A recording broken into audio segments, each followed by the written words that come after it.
Hey y'all, this is AL Thick Madame, and this is the recap review for Ready to Love. So, before I get into the recap review, I want to bring y'all's attention to a black owned business that I've already put a spotlight on in a video a little while back. But go ahead and head on over to unicurl.com. This is my favorite product from them. Now, they had a Juneteenth sale, and I actually picked up several of this particular product. I think I might now have a total of 6 or 7 of this in particular. My first time actually purchasing the hair gel, and I'm going to try it out. Not right now, but I was only hesitant to purchase it before because I felt like it was just going to be a regular flaky gel, but hopefully this will prove me wrong. And the last item that I purchased was this.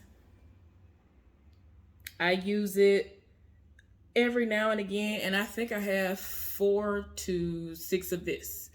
So yeah. When I tell y'all I'm all about black owned businesses, I'm for real. And if I like a product a whole lot, I stack up. And another black owned business, while I'm in the middle of talking, is this. Playpits.com. Go ahead and go over there, go on there. Instagram, all of that. I love Queen. I purchased 6 of these the last time I made my purchases, and I think I purchased from her 3 separate times. So yeah, I'm here for it. This smells amazing. I already tell her all the time that she needs to make this into a perfume in some sort of way because I'm here for it. I'm just saying it is what it is. But anyway, y'all, I made a video on that as well. If I think about it, I'll put a link in the description box. Anyway, let's get into the recap review. So y'all know that this is the last week before the actual reunion. So everybody is about to meet each other's family. And first up is Vernisha. And she has her stepfather, her mama, and her oldest daughter there. And they are going to see if they like him. And Joelle showed up. That shirt was so tight, Lord. Ooh, child, that shirt was tight. But, you know, Joelle looked good, so I mean, it is what it is. Anyway, you know what I'm saying? Vernisha said her stepdaddy don't like nobody. And I was like, ooh, child, this finna go real bad then. That's what I felt as soon as she said that, because, But, you know, they were asking the questions that they needed to ask, and, you know, I was like, okay, y'all better ask, because, like, old boy was like, you know, can you handle a woman like her? She be having an attitude, you know, she got whatever going on with her, and she got kids. What you think about y'all blending y'all's family, because it's gonna make 5 if y'all the ones who gonna be together. Like, what you think about that? So Joel handled himself well, and he was like, I already understand all of that, and you know, it is what it is. But he wanted to know what they thought about that, and they were like, you know, if you in the family, then we will welcome them, and it is what it is. And I like the fact that somebody asked, how are the kids, you know, going to react to this? Like, what do they think about all of this? And so he basically was like, when the time is right, he would let them know that that situation has happened, and he would introduce them to the situation because they're young. I think they 8 years old, probably 9 now, but if I'm not mistaken, he said they're 8 years old. So I was like, okay, but they made it seem like they would be, if they here for him. The oldest, I mean, I was shocked that Vernisha said in her confessional that if her kids don't like the person that she dates, no matter how much she like them, that she ain't gonna deal with her no more. Like, I don't care what it is. Oh, you don't like her? Oh, okay, bye. I don't care how much I like you. But after everything was all said and done, her mama liked him, the stepdaddy liked him, and the daughter said that she think he a nice man and he would do right by her mama. So I was like, oh, okay then, we'll set it off. Y'all, Liz has Jason meeting her folks, and I'm just not really here. I just can't. I think I'm gonna wait towards the end. Well, basically at the end to just go all the way in the way I want to, because y'all already know how I feel. But anyway, so I'm trying to figure out how I want to say this. So he started off everything when they got their food and stuff on the table. He was like, well, did y'all pray over this? And then like he prayed over the food and all this other stuff. So they was like, oh, you starting off on the right foot. And I'm like, we cannot sit up here and act like just because he said a prayer that he is the one. Like, he's just not. There are plenty of people who know that a lot of women are in the church and they slither and slide right on up in there with the intention of sliding some drawers off and sliding some panties to the side.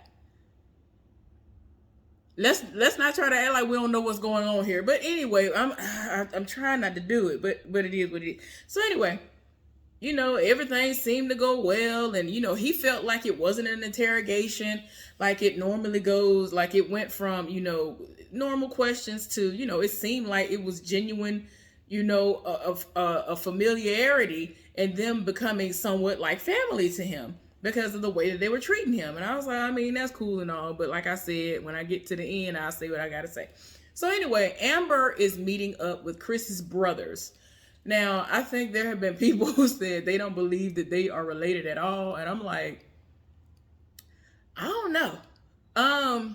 But they all, I don't know if they got the same mama and just different daddies or something like that. I don't know what the situation is, but all of them, they had that situation going on where somebody was obsessed with a certain letter of the alphabet. And all of their names begin with a K, if I'm not mistaken. So anyway, they were asking some really tough questions, and Amber, being the attorney that she is, she answered them the way that she was supposed to answer them. And so basically, like, one of them in particular is very, very protective. And he was just like, you know, what you saying, I hear you, it sound all well and good, but a lot of the same stuff that was asked last season when he was on here, and it ended up going a different direction. Like, how do we know that this ain't finna go a different direction? So she was just like, I mean, you just gonna have to judge by my actions. I am a woman of my word. What I say is what it is. Like, I say what I say. I say what I mean. So only thing I could do is show you, improve. So I was like, okay, then I'm here for it.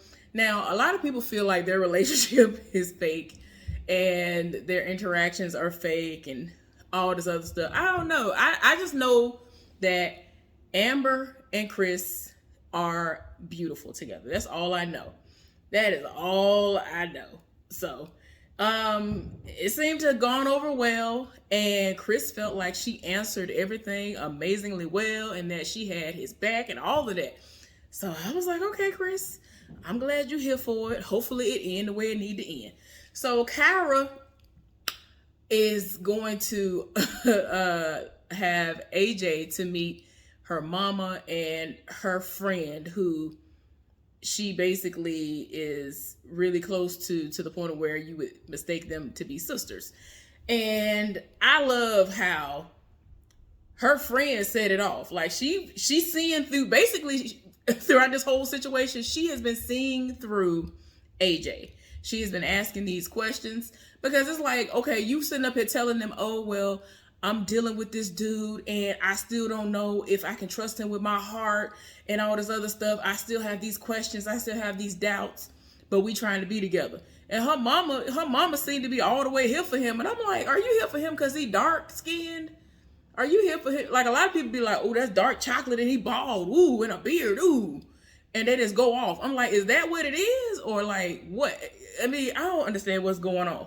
But for her mama to supposedly be like leaps and bounds more aggressive and just pounce on you as it pertains to how she's going to approach you, because Kyra has been like, all right, now I need to know this, this, and this.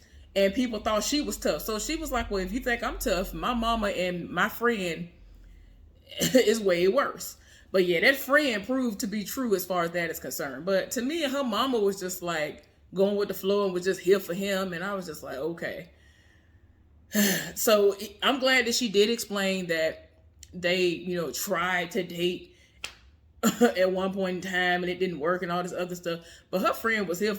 I was so here for her friend. Her friend was like, I don't know.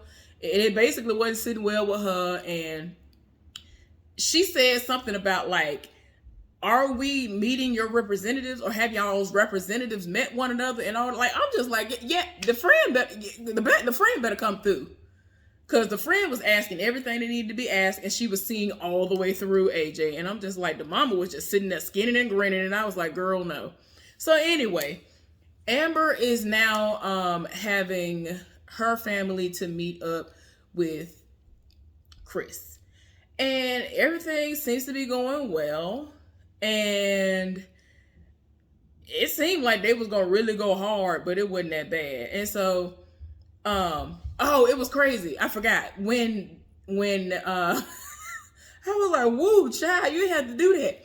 When Amber met up with Chris's folks, one of them said, well, you seem to be all great and all, but if you this dope, why ain't nobody snatched you up before now? And so she was like, how do you know I wasn't, how do you know I wasn't open to allowing that? How do you know I didn't allow it to happen? And so he was like, okay. And that's why a lot of the time they felt like she was talking a good game, but they weren't really sure as to whether or not she really was going to be here for him like that. And I'm like, I get that. But again, that's that attorney in her. So it just is what it is. But yeah. Her folks, like I was saying, Amber's folks are meeting up with him and they want to get a feel for him. And she's kind of nervous about how her folks will be. But it seems to go well. And he was just like, when you're dealing with a goddess like her, the brother was just like, oh. Because he went from looking like he wasn't going to be here for him no matter what before he walked in the room to when he said something about her being a goddess. He was like, what? Wait. Okay, I'm sold. But their interaction seemed to have gone well. And I was like, okay, again, I don't know. I just think they look good together. And like I said, everybody and their mom been saying that their relationship looks fake. Their situation looks fake and they ain't buying it. And I'm just like, okay, I don't know. So anyway, I feel like I'm skipping over somebody. So Joel's folks end up meeting Vernisha. Vernisha came over to his house, and I guess it's his niece, if I'm not mistaken. His niece, whenever he's not with his kids, she babysits his kids, and the other person that was there was her mama. So apparently he talks about the niece all the time because of that fact. And so she was like, oh yeah, I hear about you all the time. And he called one of them Butter Baby and one of them something else Baby. And y'all know that Louisiana, that baby. But anyway, as soon as she left, they was like, we know she here for you. She seemed a little bit too into you. Like she seems a little way too into you. And then I think the niece was like, well, if I'm not mistaken, she was referring to the wife that has now passed on, as far as her being like that. So don't be trying to put that out there like, oh, that's terrible for her to be like that, because she made it clear that she is very, protective over, who she's supposed to be with and, all of this, and she's aggressive or whatever.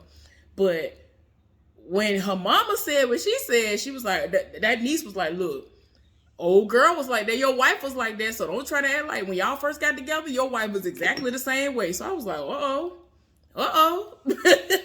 Y'all, so AJ, or should we say Ashlyn? That's his name, Ashlyn, if I'm not mistaken. I wasn't finna rewind that to figure out if that's what she said, and I think his name is Ashlyn. That's the AJ. Anyway, they ended up linking up with his mama. And she barely said, hey, how y'all doing? Before she was like, my son is 38 years old. And I would love to see, I would love a grandbaby. I'm like, ma'am, you're doing a lot. So anyway, Kyra ended up giving some background about how they used to date and all this other stuff, if you can even call it that. And when his mama found out that she ended up paying the bill, she set it off. She was like, we don't do none of that. You done lost your mind. She looked at him like, I will stab you up in here. How dare you go out here into the world representing me and you doing this? You are not my son right now. She was like, oh no, somebody would do 5 to 10 pulling something like that. Like, she set it off. I was like, well, it is what it is. And his mama looks familiar. Like, she looks like someone who I've actually met in real life before.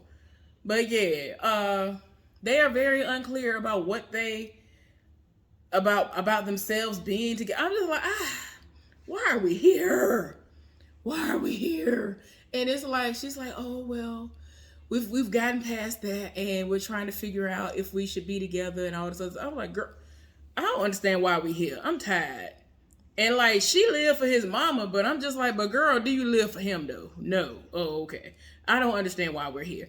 So anyway, Liz ended up meeting up with Jason's mama.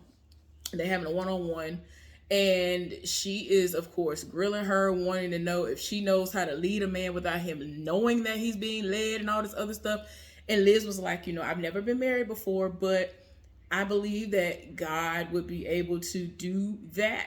I'm just like, girl, it is what it is. So, his mama seemed to be feeling her, and I'm just like, okay, whatever. It is what it is. I'm going to reserve what I'm going to say for the end. So anyway, Tommy then came on the screen. He was like, this is what happened over the course of the season. We started with all these people, and now we're here to these last 4 couples. So now everybody about to link up and see if they're going to stay together or not. And I'm just like, bruh, goodbye. I can't. So they did the most leading up to it. They made it basically look like every single woman was like, and then left it on a cliffhanger. And I'm like, what we not finna do with this? So anyway, Amber and Chris, they linked up, and he was just like, I'm here for you. I live for you, and I choose you. I want to be with you. And ultimately, she said the same about him. And I found it interesting that she said, I was attracted to you instantly, not because of his looks, but because she said you didn't catch my eye, you caught my brain. And I'm like, I know that's right. So yeah, she said she was here for him and all that good stuff.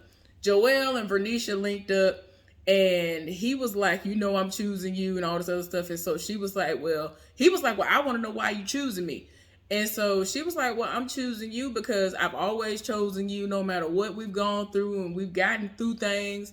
And I really feel like you'll be able to come into my life and not have it to be a situation where I got to be uneasy. You come from here. And like she touching his chest, and she told me, I know you're here.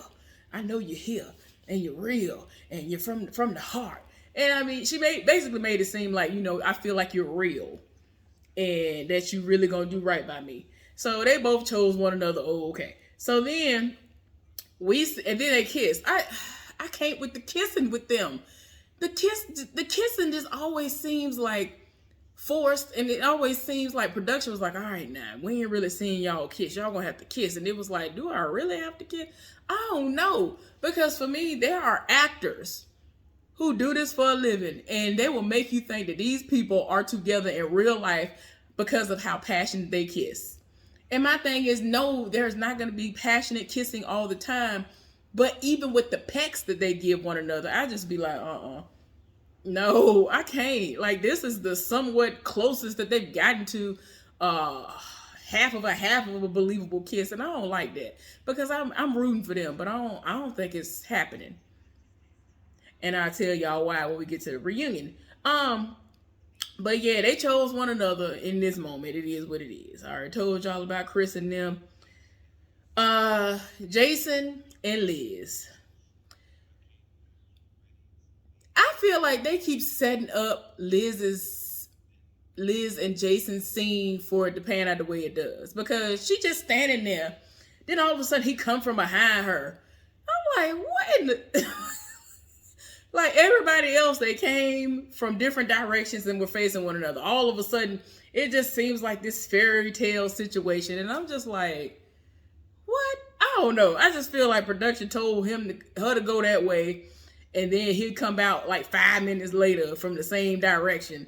And then she was like, he said something about, I gotta ask you to do something for me. I need you to do me a favor. I need you to close your eyes. So she had turned around and she like laughing because he had a bouquet of white roses. So y'all already know what Jason was there for the kissing. So he kissed her, And then he was talking about, yeah, I'm here for you. And she was like, well, you know, I'm here for you.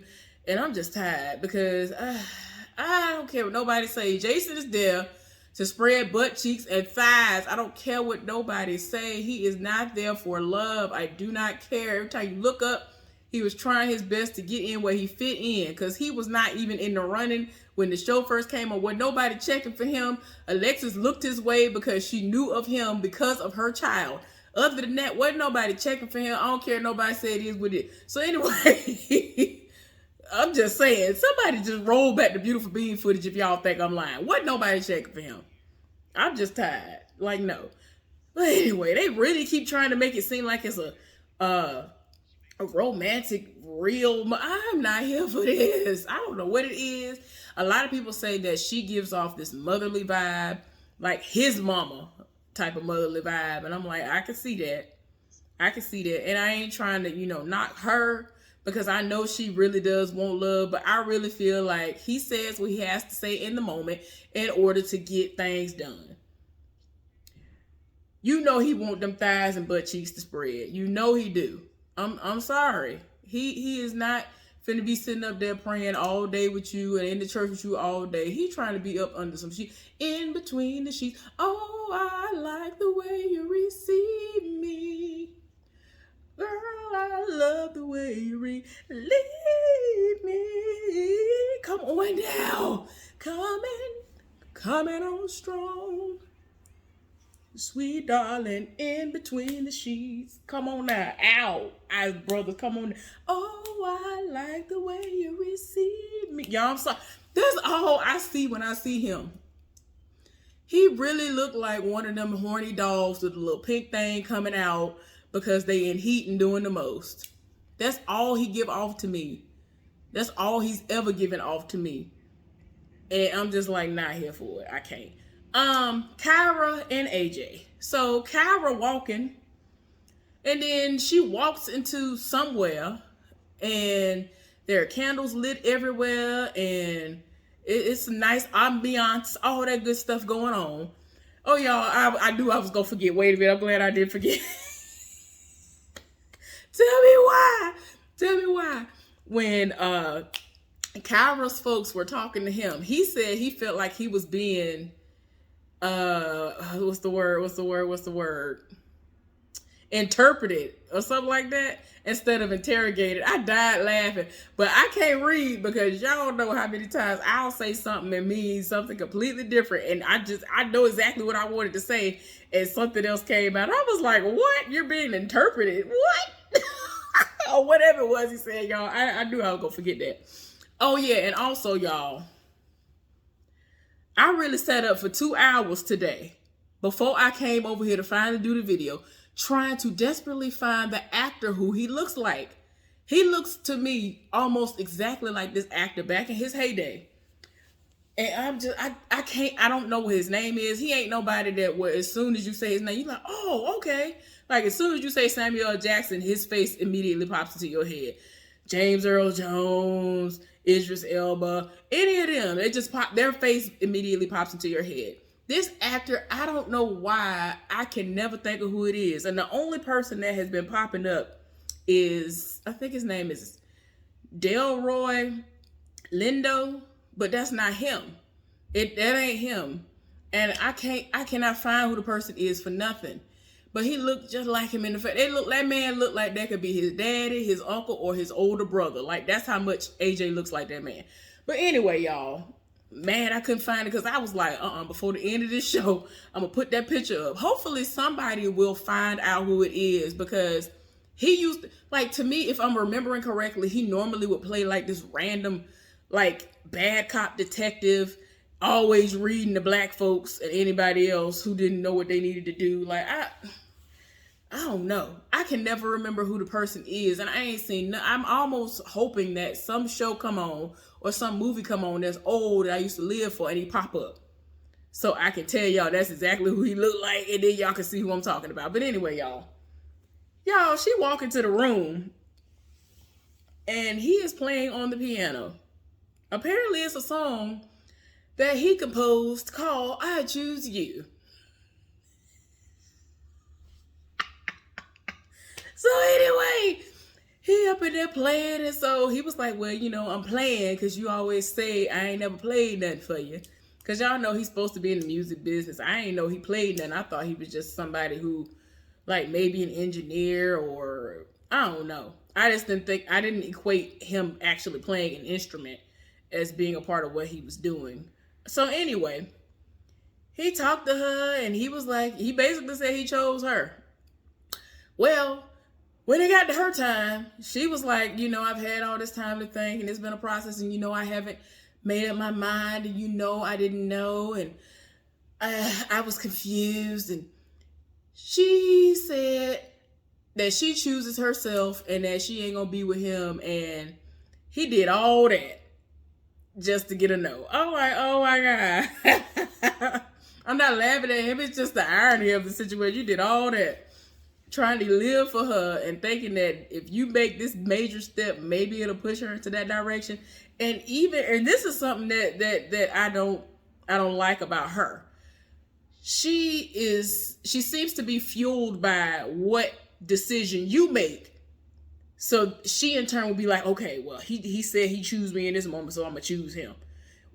And I'm just like, if your heart and your mind and everything is aligned and the energy is the way it need to be and the chemistry is there, then there should be no doubt. I understand having doubts initially, but if you are willing to try and see where things go, y'all can at least go out on some dates or something. This heifer sat up there and did all that. Just like, oh my gosh, no. But she was like, but I like the song. And then she asked him what was the name of the song. He was like, well, I wrote the song and it was called I Choose You. I was like, oh God, that's a mess. But anyway, yeah, she all in the confessional talking about some, you have to love yourself first. And when she said that, I was like, heifer, why did you come on here wasting time? If you didn't already love yourself, if you didn't already heal and all of that you needed to do before coming on this show, why did you come on here wasting a spot? To me, you basically just told me that you wasted a spot that somebody else could have actually been in trying to find love. Girl, bye. I'm tired. And all these people was living for you and wanting you, and this is what you come on here and do. No, I'm not here for it. But anyway, I'm glad that she didn't just sit up there and say, yeah, like some people do, even when it comes down to actually being engaged. There are people who know their situation is trash, and because the moment is happening, they're like, oh my gosh, I done had 50 babies by this fool, all of them grown and gone, and now let me go ahead and marry him, even though he's trash. Like, no, I can't. But anyway, y'all, I think the best part of this whole show about to be this reunion, and it's sad. But anyway, I legit think, look, wait a minute. I really think that at the reunion, they gonna ask Ashlyn, let me go ahead and put the government out there. I feel like they're gonna ask Ashlyn, now that everything has been revealed, who will you be choosing? I think he gonna say Alexis, and then Kyra gonna have the audacity to feel some type of way. See, that's why I was looking at her sideways during the show when she got mad when she found out that Jason chose Liz. Girl, you just like Alexis. That's why y'all butt heads. Y'all look so much alike. Oh, he didn't choose me. He's not fawning over me. Oh, no. So you want to be mad, but then you don't want nobody.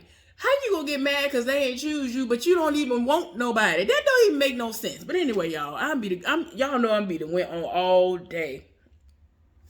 But y'all try to wake up because I want to stay awake for a couple of more hours before I go to sleep. But anyway, hopefully y'all enjoyed this recap review of Ready to Love. I'll be back next week for the first part of the what is the thing called? Y'all see the sleepiness, the reunion. Anyway, y'all have a good day, and I'll see y'all later on for something else. Bye.